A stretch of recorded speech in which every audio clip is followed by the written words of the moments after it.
That's going to be the thing, is it's going to be specifically clickbaited to what we're actually doing. Yeah. So it is effectively splitting it into 2 shows. Are we still doing cold opens? Well, clearly we're doing one right now.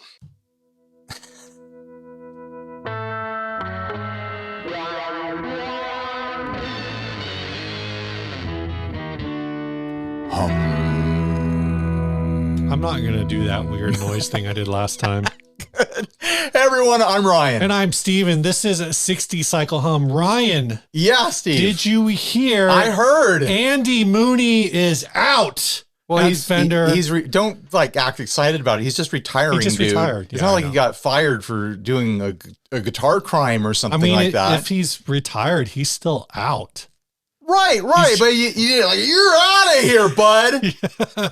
No, he's ready to move on Ryan, to retirement life. Actually, Ryan, you're wrong.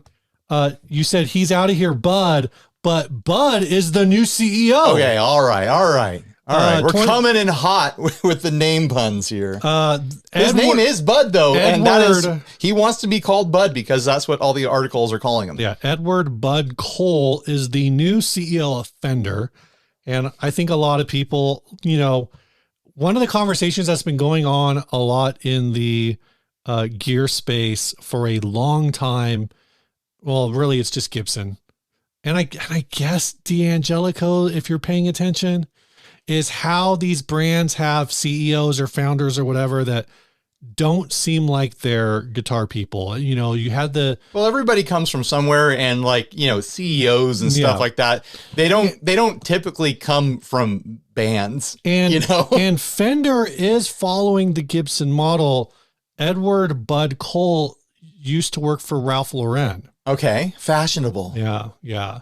But so we're going to get a bunch of guitars with big blocks of colors on them. But after he worked at Ralph Lauren, he started working for Fender Japan. Oh, okay. And he's been the president of, let's see, also this article. I was playing a little bit coy. I actually did read the articles today. Look at us. Yeah. We're coming in hot with something that we did some amount of research on. So I read up on him.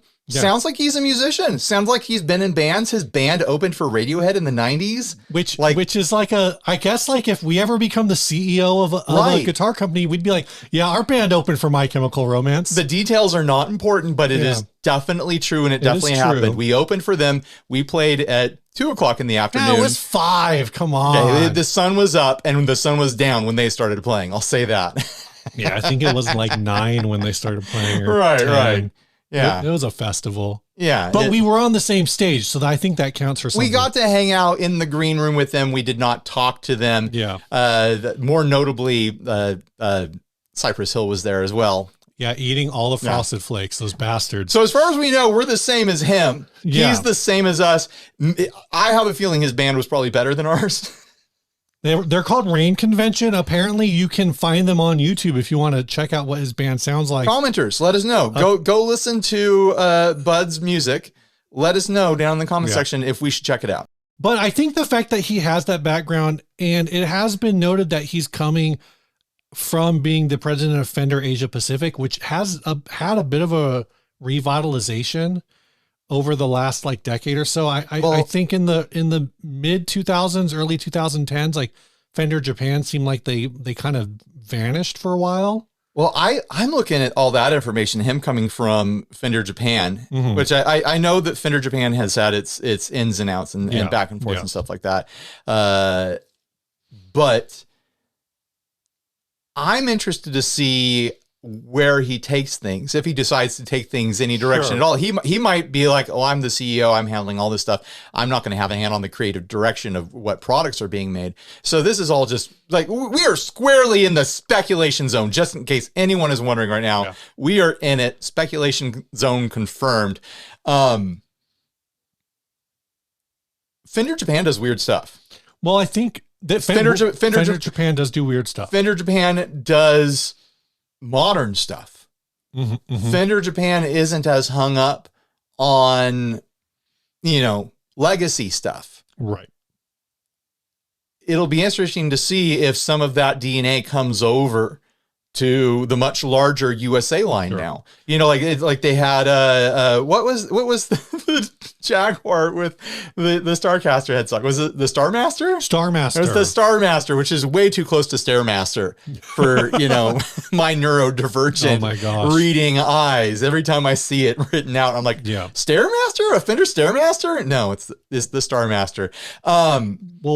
Which is a weird guitar. I like weird, and I'm not sure that I'm even into it. It might be too weird for me. Like, I like the Starcaster headstock on the Jazzmaster body.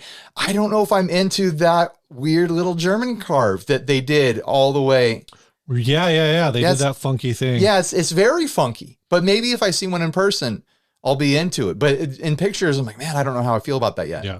It'll be interesting to see how this impacts, though they probably had it planned for a while and it won't impact. This is the 75th anniversary of Fender this year as well. There's a couple other big anniversaries that Fender is going to be celebrating this year too. Yeah. I should say model anniversaries. I should say it's the 80th anniversary as a whole. It's 75th for the Telecaster and the P-Bass. There you go. But the thing that I think a lot of people are talking about with him coming on is the fact that while he was head of Fender Asia Pacific, is that's when they started the Fender store in Japan. Yeah. I think that was the first thing I saw people talking about when this news broke the other day. Like, this means that he's going to build all these physical Fender stores all over wherever. Sure. Like, I don't think that's what that means, but maybe. I think it means that they follow to some extent, the Gibson Garage model. Maybe. Because I mean, the way he talks about the Fender stores, it's like a pilgrimage type of a thing that people will go. Sure. And then they talk about this a little bit in the ad, like when you launch a Jack White product, you say, well, Jack, how much is it going to cost to get you to go to Fender Nashville, the Fender Nashville store, the Fender Los Angeles store, and the Fender New York store? Or, because those are big time recording hubs, you don't pay Jack White to go to those places. You just wait until he happens to be in one of those places, and then you pay him to show up at the store. I don't know. I'm feeling pretty dubious about, the practicality of location-based stores like that, especially when there's already so many, dealers in their network or whatever.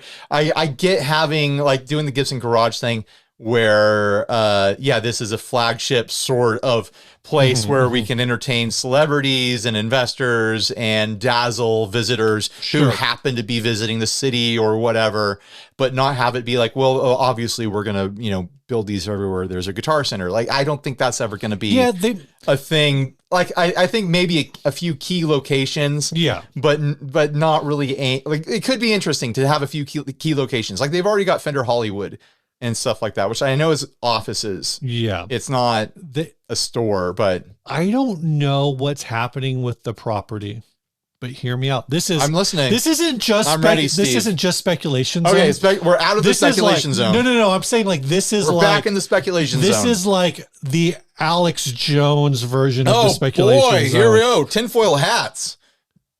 Fender's tonefoil hats. Here we come. Fender's first flagship store in the United States.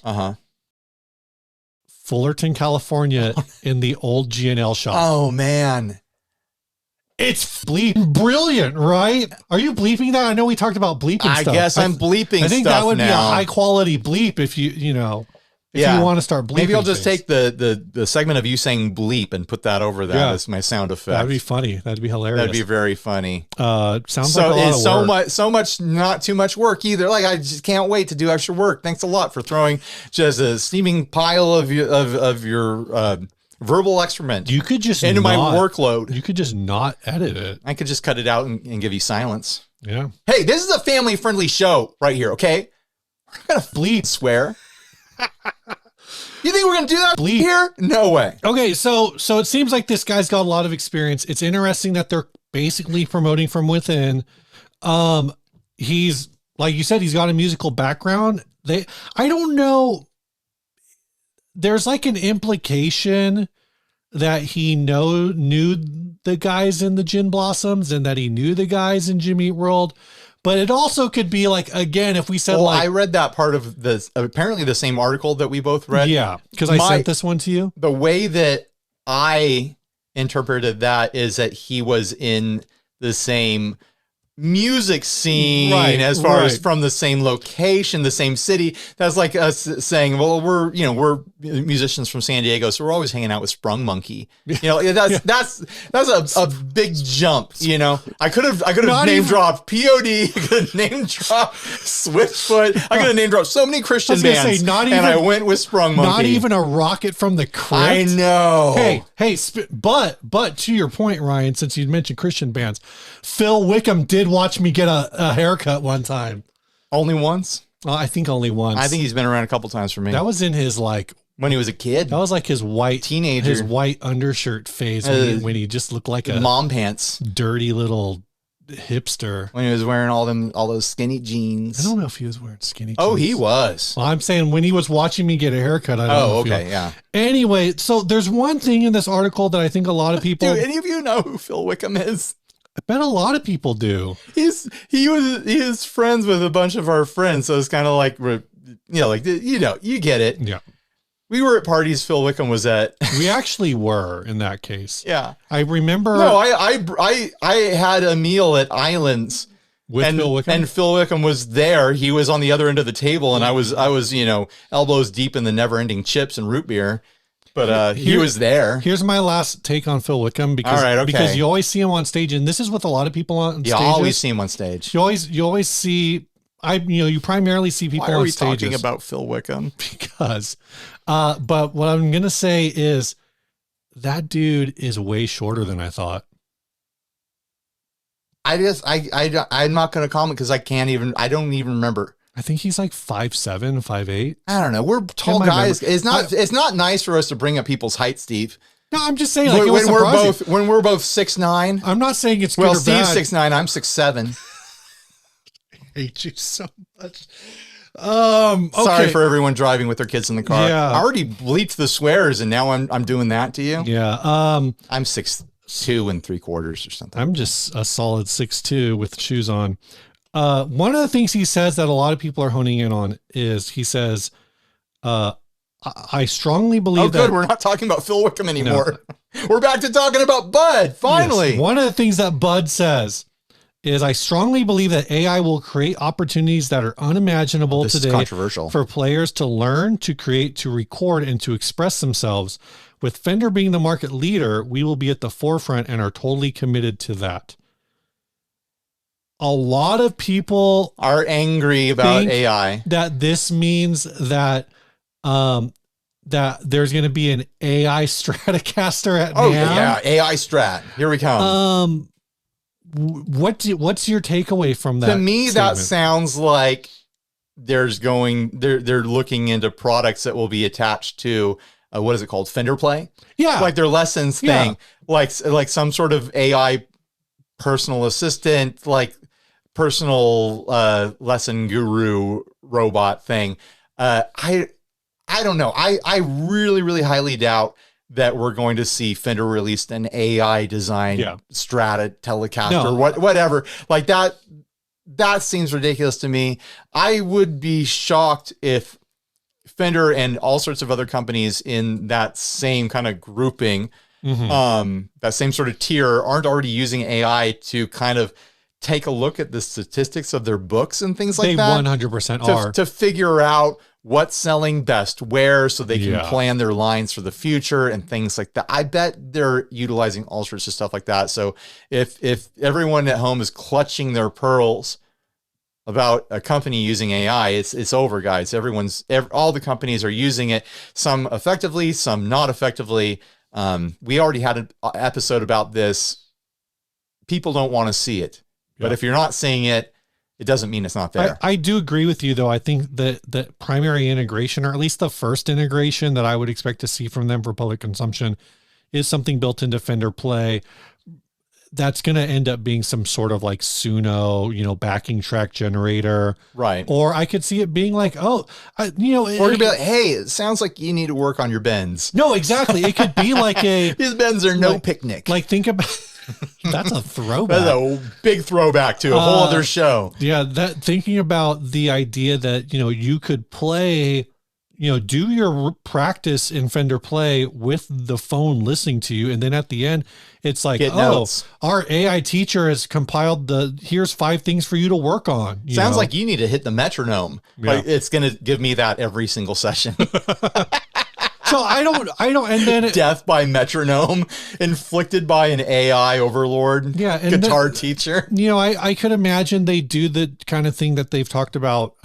Guitar Center is doing. Everyone's going to think that we're leaking things. No, this is squarely the speculation zone, guys. Like we have no idea. Guitar Center premiered or had this thing kind of promoted for them where you could go in and they've got an iPad and you tell it what bands you like, and it tells you what gear you should look at while you're in the store. I could see Fender doing something like that. Like, I want to sound like Nickelback. And then they're going to be like, here's the Fender Fender EVH 5150. And they're going to load the tone. Like, you load Tone Master tones into the app for you. You can sound like the band that you want to sound like. Here it is, Steve. Because everything. Hit me, Ryan. Everything in capitalism ends at point of sale, right? Oh my gosh. So here's what's going to happen. I use the crap out of my Fender Micro Mustang. Yeah. I use that and probably the Black Star. I forget what it's called. The Core ID. I think maybe that's just the app. I forget what the actual dongle is called. But I use those all the time. They're going to come out with one that's got integrated AI, and it's going to sit there paying attention to what songs you stream off of Spotify, YouTube, etc. Oh my gosh.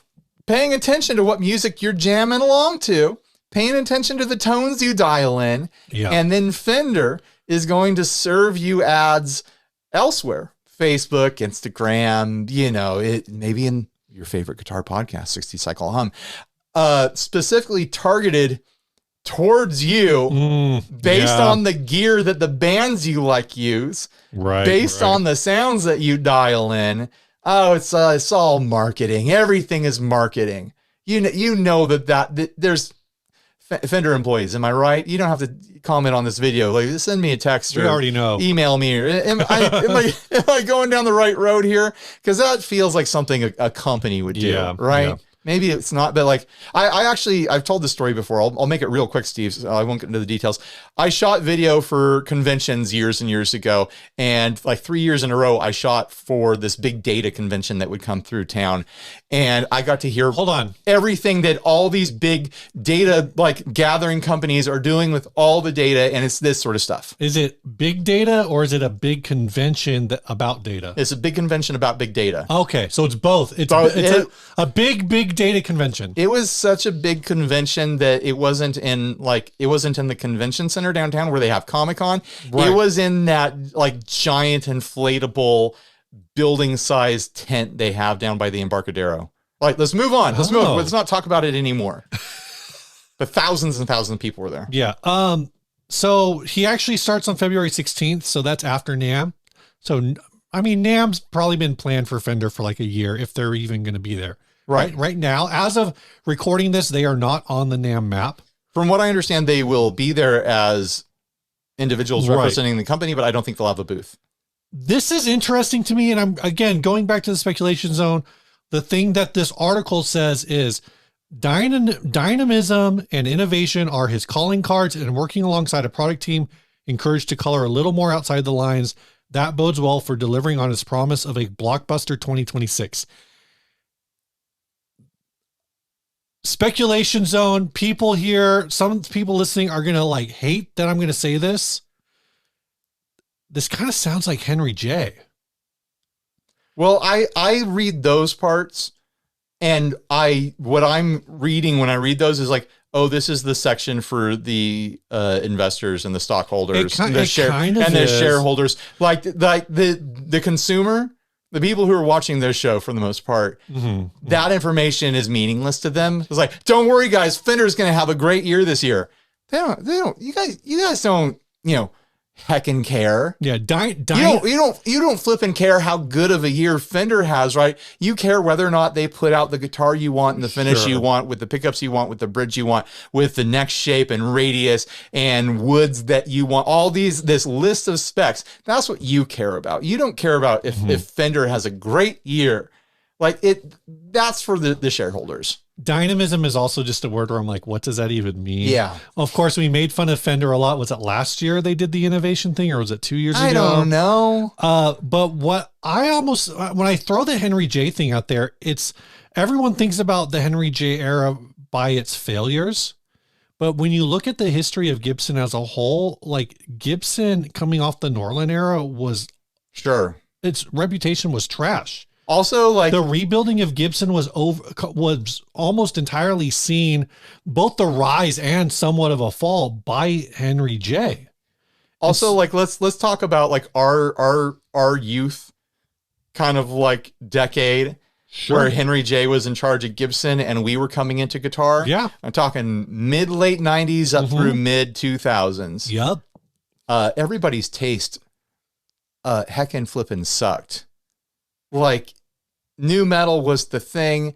Everything had tribal tats on it. Everyone wanted like the worst color bursts you've ever seen in your life, over the worst like quilting you've ever seen. Everything was audacious and gross and blah, blah, blah. And I think Henry J's approach and mentality probably benefited Gibson during those years where the public themselves were doing bad things. To some extent, but I mean, he was also responsible for the Les Paul studio lineup. Of course, on its whole. I mean, there's always bright spots. There are a lot of really good models. Though I priced them recently, like the Les Paul special, I think it's called the Special SL. It's a flat top dual P90. Man, I wanted one of those so bad back in the day, and the prices on them were like would be used like $600-$700, and I'd be like, that's so much money.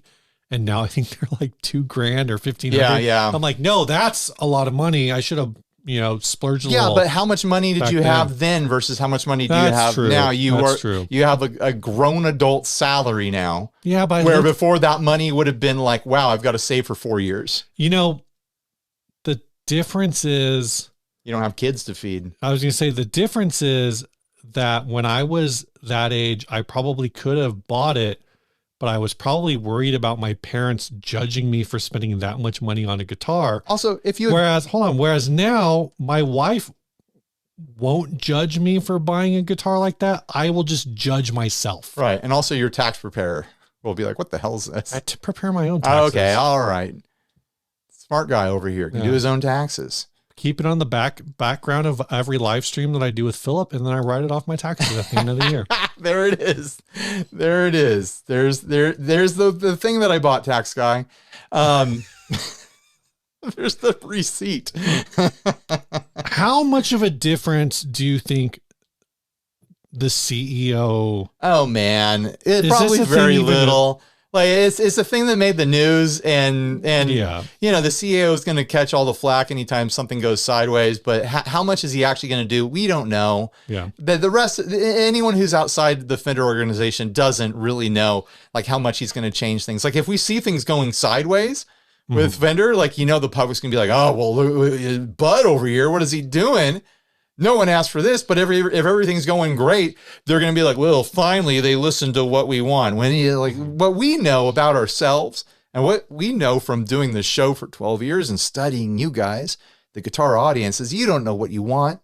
We don't know what we want. No one knows what they want. We're all just waiting to see what we want. And they're like, that's what I want. No. Like everyone who lists everything out that they want, that list is never going to come true unless you build it yourself, because it's too many moving things. And it's too many options per thing. If you're waiting for the exact same thing that's in your head to come out, it's probably not going to happen for a really long time. And there will be one or two things about it that's just not perfect. And you're going to just clench your fists and grind your teeth and scream into the heavens.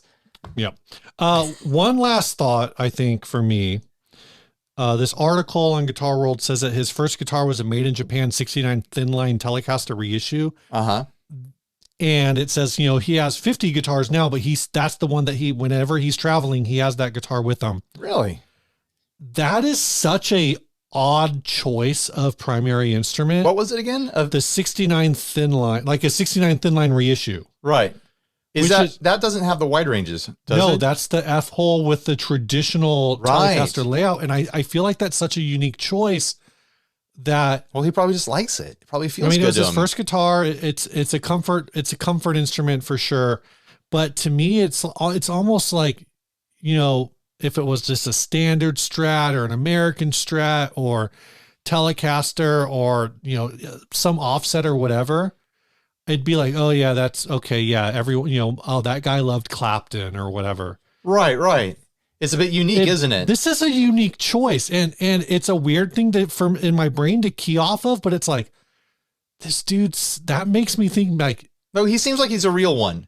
He's definitely everything they say about him. They talk about him. Seems like he is a real one. He's got some history, but that's like such an odd choice. I'm kind of like, this guy's down to mess around. Like this guy's. Well, yeah, that's what I was saying earlier. He's coming from Fender Japan. Yeah. It's like, well, in the article, they call it Fender Asia Pacific. Sure. Come on. It means Fender Japan. I mean, it's headquartered in Japan, but I'm sure he's probably overseeing those, you know, operations of the Indonesian factory. Well, I'm sure he's overseeing China, Korea, sales throughout the entire region, you know, however it wants to be said, sort of thing. Yeah. But yeah, coming from that side of Fender that historically is everything's really well made. But everything's a little funky, isn't it? Everything's they take some chances. They take some risks. They do different things with colors. They do different things with pickups. They do different things with construction. Like they're a lot more particular about certain details that the other factories just aren't really concerned with. Like Fender Japan has a reputation for a reason. So it'll be interesting to see that side of like, will we see higher attention to kind of like build details, and will we see more swinging for the fences with the weird stuff? Mm-hmm. And both of those things sound great to me. So I hope that's the direction they're going. Yep. Well, if you've enjoyed this episode, it's not over yet. Thanks for hanging out. It's not over yet. If you want to support making of more episodes like this, you can head on over to patreon.com/60cyclehumcast like these folks have. At the $3 level, we've got Johnny Boy McConnell. At the $5 level, we've got Jessica Elsener and Greg Antonowitz. That's how I'm going to say that. And also, I'd like to thank our sponsors, String Joy. They had their logos at the beginning. Yep, now we're talking about them. And Reverb. That's right. We've said so much about them before. Just check out the links. Go. Well, String Joy. Buy some strings. You want to go check out their soft touch strings. They got new strings with a soft touch. For those of you with a soft touch, do you have a soft touch? Go check them out. Stay tuned for their hard touch strings. Chase Bliss Audio. Get on the mailing list. You don't want to be left out when something new comes out. Yep. And what was the other one? Reverb. Reverb. Obviously, reverb.com. You're going to want to hang out for the next episode. The ads episode. This was the topics episode. We're splitting it, baby. We're splitting it in half. Right. Reverb.com. They've been an unofficial sponsor of our ads forever. Now they're an official sponsor of the whole shebang. This song was sent by, do we want to do what's new? Let's save what's new for, the other side. We don't have anything what's new. Yeah. Let's talk about the song. Well, I got a little bit of what's new, but okay. Let's do it then. Let's do the what's now. Let's do the what's now new now. For new, and we'll pat it out a little bit. Somebody on the recent premiere of the podcast said that I had mentioned this on the show, but I had not shown it on the show. But I thought I showed it on the live stream. You brought it up like a month ago, 4 episodes ago, exactly a month ago. Someone on the premiere was, and then he never came back with it. He's like, I got a new guitar, and I'm not going to tell you what it is. I thought I showed it on the live stream. You might have. Anyway. I wasn't there for it though, and most people weren't. Look at what Steve bought. Steve bought a 12-string Squier, and I'm so jealous. I'm not jealous of tuning it. They still have more of these, Ryan, for like $269. But that doesn't change my situation, Steve. My situation is that I already have too many guitars. I should probably sell one Jaguar and buy one of these, right? But then the problem is, if I buy one of these, I'm literally going to get the same exact color as you. That's true. Like that's true. That is the best color of this guitar. The color. Yeah. The green with a mint guard. I thought I pulled the plastic off. It's probably a double layer. Did you know that there's double layers? I did not. Yeah, they come with double layers now because everyone loves peeling plastic so much. You get to do it twice. Well, I'll do it later. Yeah. But this thing's so great. I got this through Franklin Guitar Works. They do some refurbished Squier and Fender models, and I'm like blown away It's how probably good better this because guitar it's feels. refurbished. That's kind of like my thought. They probably set the action and the intonation and everything. I mean, literally all I've done with this since it showed up at my house like a month ago or whatever is tune it. I did not tweak anything else. Was that fun to tune it? It's definitely easier with a pick. You're almost like alternate picking because it's like you pick down on the first string and then up on the other one. My trick is to mute one of the strings with a finger. Oh, I just mute it with a pick on like the bottom, the pull through. Right. But anyway. It's a trick. Squier Paranormal 12. This is a ton of fun. I can't believe you got that thing. Here's the thing. I don't remember. Screaming deal too. What did you say? $250? Yeah, I paid $250 for this. With shipping? 10% off. I think maybe with shipping I think shipping was free. Holy moly. I feel like shipping was free. Holy moly. Here's the thing I'm going to say about 12 strings that I forgot. I did not process. I knew this, but I didn't process it. That it's octaves and then two of the unisons, same. right? Yeah. But I didn't really. Were you trying to tune an octave? No. I just didn't really think about the fact that like that basically means like here. It's like having an octave pedal that's always on. Right. And I just like didn't process that until I actually started playing it like, oh, this is like having an octave It's like pedal. having an octave pedal. I love using a 12 string with fuzz. Doing some big 12 old string on fuzz sounds huge. Big it's old great. Fat stanky doomy riffs. Yeah. 12 string into fuzz, throw some reverb on there.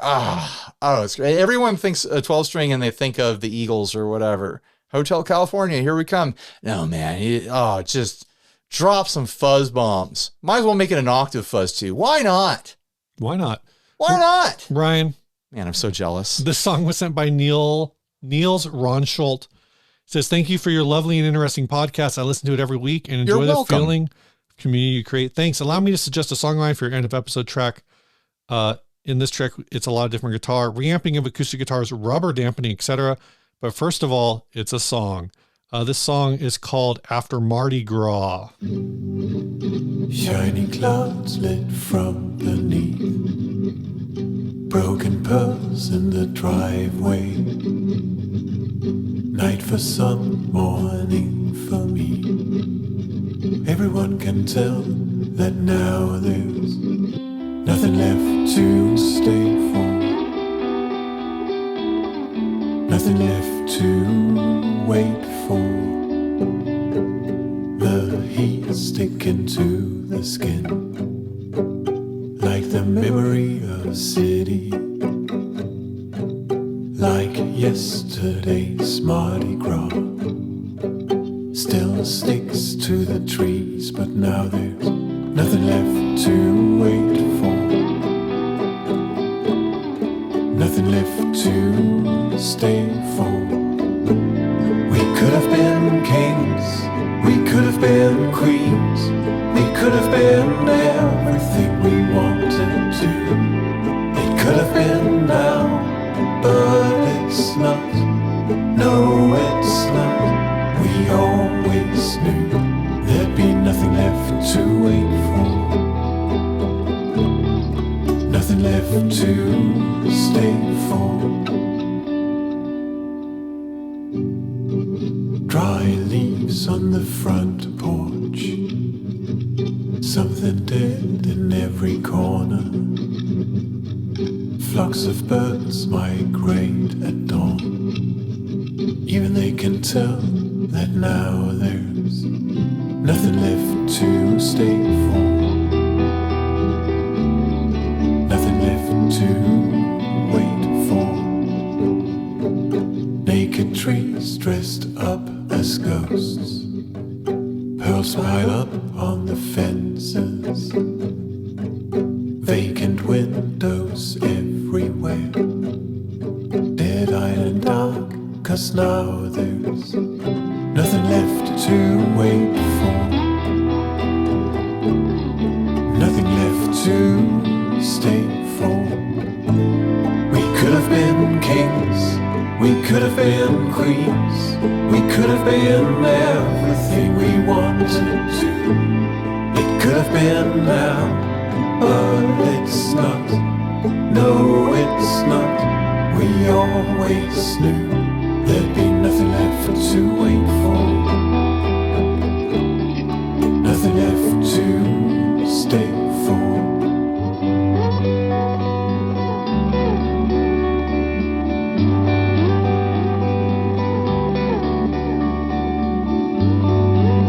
Will we fill up the houses, do you think?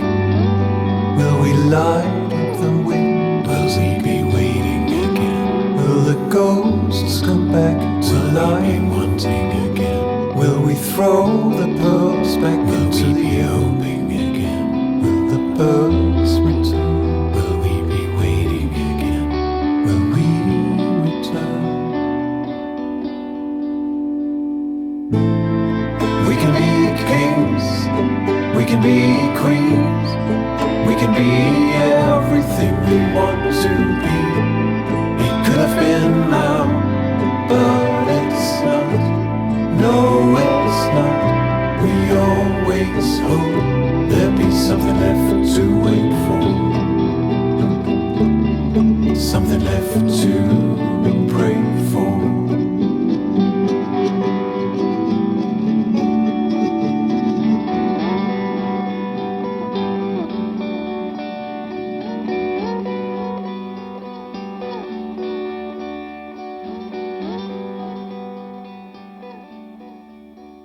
And the syllables and all that. I really enjoyed that. What did you guys think of that? Yeah. We gave you the song way earlier than we usually do on an episode because we're cutting the episodes in half now.